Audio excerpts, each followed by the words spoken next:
and welcome to my YouTube channel Education Point Coaching Classes.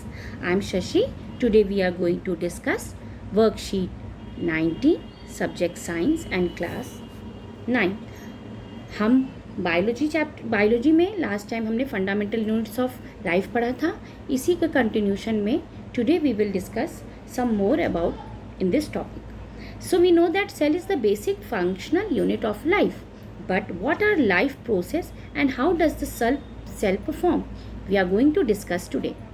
So you know that all the living organism process poses a special traits like grow, excrete, need food, inhale, exhale.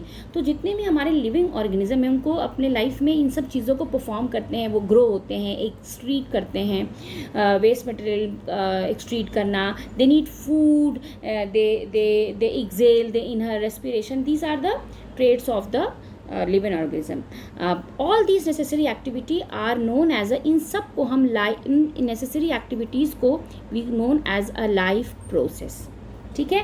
These are perform in every living cell by exchange of necessary substance. ये perform होता है in each and every exchange of necessary substance. Cell have a special components called cell organelles and every organelles perform a specific task. तो जो cell होता है उनके special components होते हैं, उनको सेल ऑर्गेनल्स कहते हैं. और जितने भी ऑर्गेनल्स होते हैं उनको एक स्पेसिफिक टास्क को वो परफॉर्म करते हैं अलग अलग. तो cell is able to perform all its function because all these organism और all of these organelles के कारण ही वो परफॉर्म करता है. Every cell have a plasma membranes, nucleus and cytoplasm. तो हर एक सेल में क्या है, एक तो है प्लाज्मा मेम्ब्रेन्स, फिर दूसरा न्यूक्लियस और साइटोप्लाज्म होता है. और यही जो है हेल्प करता है to perform a various activity, है ना. जो हमारी बॉडी में वेरियस एक्टिविटी को परफॉर्म करने में यही सारी चीज़ें हमें हेल्प करती हैं.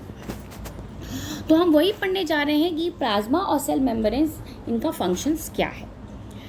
सो this is the outer most covering of the cell. ये क्या होता है, outer most covering of the cell. किसी भी सेल का सबसे बाहरी कवर होता है. The plasma membranes allow the entry and exist of some necessary material in and out the cell.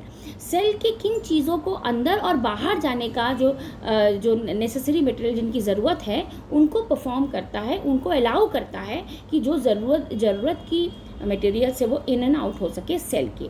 Only certain material can passes through this which is called a selective preamble membranes. वो cell allow करता है कुछ ही selective चीज़ों को अपने अंदर या बाहर जाने के लिए, या can pass through it, and that is known as a selective preamble membranes. The necessary materials like oxygen, carbon dioxide, nutrients, water and etc. can enter and exist to cell. वो क्या करता है, ये ऑक्सीजन जो हमारा है, carbon dioxide और important जो है नेसेसरी न्यूट्रिशंस जो है, वाटर, ये हमारे कैन एंटर एंड एग्जिस्ट, हमारे सेल के थ्रू एंटर एंड एग्जिस्ट कर सकते हैं. किसके थ्रू, सेल में एंटर या एग्जिस्ट कर सकते हैं थ्रू प्लाज्मा मेम्ब्रेन्स. कैसे, by diffusion and osmosis process. दो प्रोसेस के थ्रू, एक आपका डिफ्यूज़न है, दूसरा आपका ऑस्मोसिस प्रोसेस कहलाता है. तो movement of substance from the region of higher concentration, ये बहुत ध्यान से आप देखिएगा, हायर कॉन्सेंट्रेशन रीजन से लोअर कॉन्सेंट्रेशन रीजन में जाना, ये आपका डिफ्यूज़न कहलाता है. ठीक है. जब ये transfer higher concentration of region से लोअर कंसंट्रेशन ऑफ रीजन में होता है, that whole process is known as a diffusion. So diffusion of water through a cell membrane is called osmosis. और यही जो है डिफ्यूज़न अगर हायर से लोअर कंसंट्रेशन में होता है और वो सेल मेम्ब्रेन्स के थ्रू अगर हो रहा है तो उसको हम बोलते हैं osmosis. Effect of concentration of solution is on a cell, osmosis. ठीक है. On the basis of concentration of the water, solution have a three types के very important types है ये दोनों. एक है हाइपोटोनिक, फिर है आइसोटोनिक एंड फिर है हाइपरटोनिक सोल्यूशन. ये these three are the types of the solution on the basis of what, on the basis of osmosis.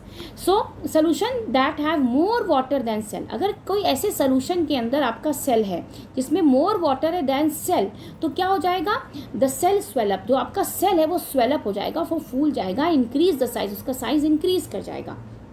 ऐसा क्यों हो रहा है, और it is due to the endosmosis, ये एंडोमोसिस के थ्रू होता है, ठीक है, जिसमें आपका सेल जो है, क्योंकि पानी आउटर मोस्ट वाटर ज़्यादा है तो वो स्वेलअप हो जाता है, और वो आपका कहलाता है हाइपरटोनिक. और what is isotonic solution, isotonic solution में जिसमें सेल है उसका जो है, उसका वाटर और सेल का water both are same, the concentration not water, the concentration of water in the solution and the cell both are same, तो what will happen, no exchange will take the place. अगर आप दोनों के पास किसी भी दो के पास सेम बराबर मात्रा में कोई चीज़ है तो कोई लेन देन होगा ही नहीं, ठीक है. और इसी तरह लास्ट थर्ड है आपका हाइपरटोनिक. हाइपरटोनिक सोल्यूशन में क्या होता है कि solution that have a less water than cell, cell से ज़्यादा के अपेक्षा इसमें लेस वाटर होती है, तो ऐसे कंडीशन में सेल श्रिंक कर जाता है, इसका मतलब डिक्रीज हो जाता है साइज में. किस कारण, एक्सोमोसिस के कारण. स्वेलिंग हो रहा था, स्वेल कर रहा था एंडोस्मोसिस के कारण, और जब साइज ज़्यादा डिक्रीज करेगा तो वो है एक्सोमोसिस के द्वारा, ठीक है. ये चीज़ क्लियर है आपको. Similarly the soluble substance diffuse inside the cell with the water itself, ठीक है. Now plants also have a cell wall in addition to the plasma membranes. जैसे प्लाज्मा मेम्ब्रेन्स के साथ plants also have a cell wall. In plasma membranes when plant cell loses a water through the osmosis, the cell contents get strings. इसी तरह जब osmosis के through plant जो है water loose करता है तो क्या होता है, जो सेल क्या कर जाता है, सेल श्रिंक्ड हो जाता है, श्रिंक हो जाता है, it's shrinked away and the cell wall along with the plasma membranes. This phenomena is known as a plasmolysis. as इसको हम प्लाज्मोलिसिस कहते हैं. प्लाज्मोलिसिस इज द फिनोमिना जब आपका प्लांट सेल जो है वो श्रिंक कर जाते हैं because plant cell loses the water itself. Here in the diagram also you can see that how that plasmolysis in the plant take place, ठीक है. ये कैसे धीरे धीरे धीरे लेस वाटर के कारण ये श्रिंक कर गया इसके सेल, ठीक है. Now there was also one diagram of effective of different red blood cell. RBC जो होता है ना, वो सोल्यूशन ऑन आरबीसी में क्या होता है, आइसोटोनिक में देखिए आप उसको वो स्वेल कर रहा है, हाइपोटोनिक में कोई फ़र्क नहीं पड़ता है, और हाइपरटोनिक सोल्यूशन में ये श्रिंक कर जा रहा है RBC. Fine. So let us discuss the question and answer. So first question is what is the importance of cell membranes? Cell membranes का क्या importance है?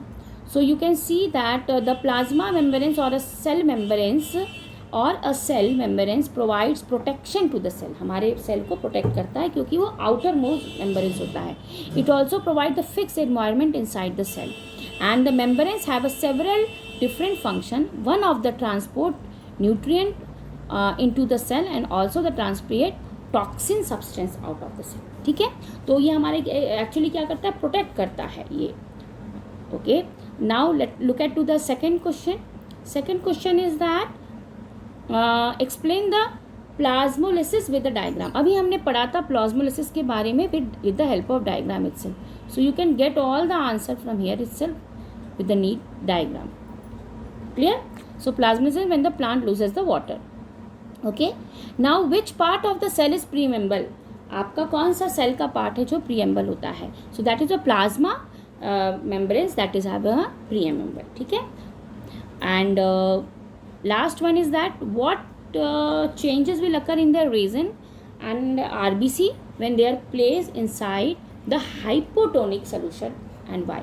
हाइपोटोनिक सोल्यूशन का आप यहाँ पे देख रहे हो, आप यहाँ से भी देख सकते हो. हाइपोटोनिक सोल्यूशन में हम प्लेस करते हैं तो ये क्या हो जा रहा है, हमारा पानी हायर कंसंट्रेशन और अंदर जो है लोअर कंसंट्रेशन है, तो वो क्या हो जा रहा है ये. So we can get the answer कि what happened. So when both resin and RBC place inside the hypotonic solution, both gains water and swellen up. जब वाटर गेन करेगा तो swellen up हो जाएगा. ये दिस इज ना hypotonic solution. And the question was why it's happened so it happens due to the less concentration of water inside the resin and RBC are compared to the concentration of water outside resin of the region and RBC. तो वो क्या हो जाता है, concentration के कारण ये सब चीज़ें होती हैं एंड वो जो है आपका रेजिन और आरबीसी इज स्वेल अप। ठीक है, so this was all about of your today's worksheet. Hope you have liked. Kindly keep watching. Thank you.